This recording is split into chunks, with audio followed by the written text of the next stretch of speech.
कस्टमरमा हात त हुन्छ नि के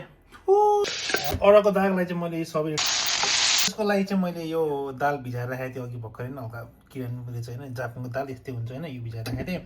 सो अस्ति हेर्नु यसलाई बनाउनु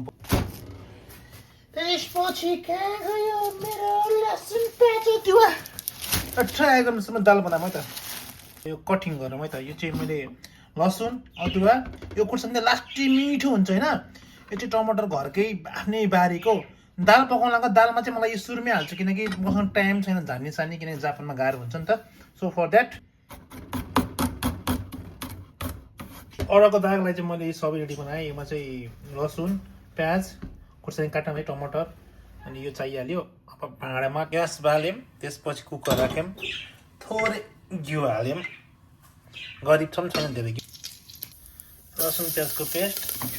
रातो माएर भुट्ने यसलाई त्यसपछि म चाहिँ प्याज पनि हाल्ने गर्छु आई लभ प्याज त्यसपछि हरियो खुर्सानी पछि आफ्नै बारीको टमाटर यतिको भएपछि चाहिँ म यो हालिदिन्छु अर्ग्यानिक थोरै बेसार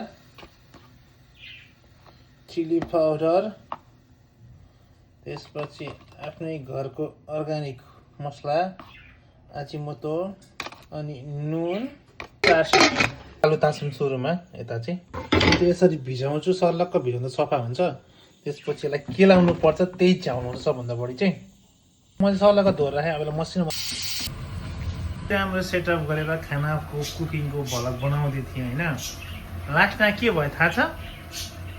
नुन छैन रुममा हेर्नु होइन यो नुनको भाँडो खाली भयो दुःख पाइयो सो मैले चाहिँ नुन लिएर आएँ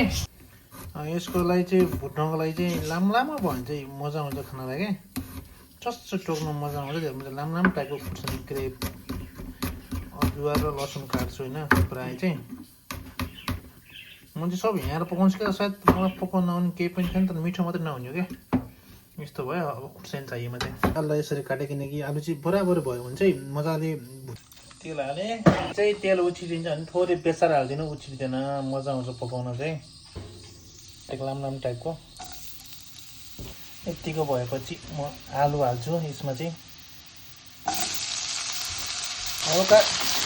रातमा त भर्ती म चाहिँ सिमी हालिदिन्छु वाह हाल्छु किनकि प्याज चाँडै हाल्यो भने प्याज गल्छ क्या जापानको प्याज चाहिँ त्यसपछि खुर्सानी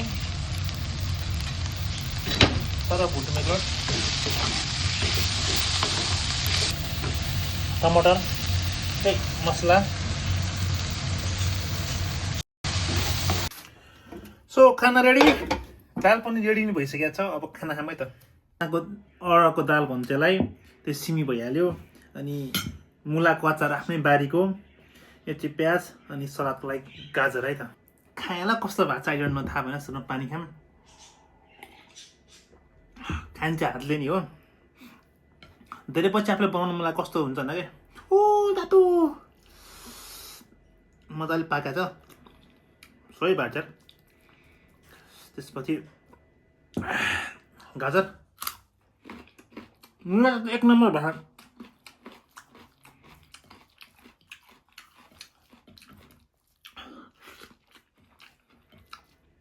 A1 यही हो अहिलेको सिमीको भनौँ न अनि अरूको दाल पुरै मोले अझै फेरि घच्चाको सबै मोलेर खानुपर्छ क्या खाना चाहिँ टक्क लाएर यस्तो गरेर अनि म चाहिँ सही भएको कसम बाबा मिठो बनाइदियो मेरो हात त कि मैले त कस्टमरमा हात त यस्तो सही भएको क्या यसरी बनाएर खानु त लास्टै मिठो हुन्छ यार आफूले पकाउनु नाच्छ जस्तो पनि मिठो लाग्छ आफूलाई चाहिँ होइन यस्तो A1 भए थ्याङ्क यू सो मच हर्षमान विश्व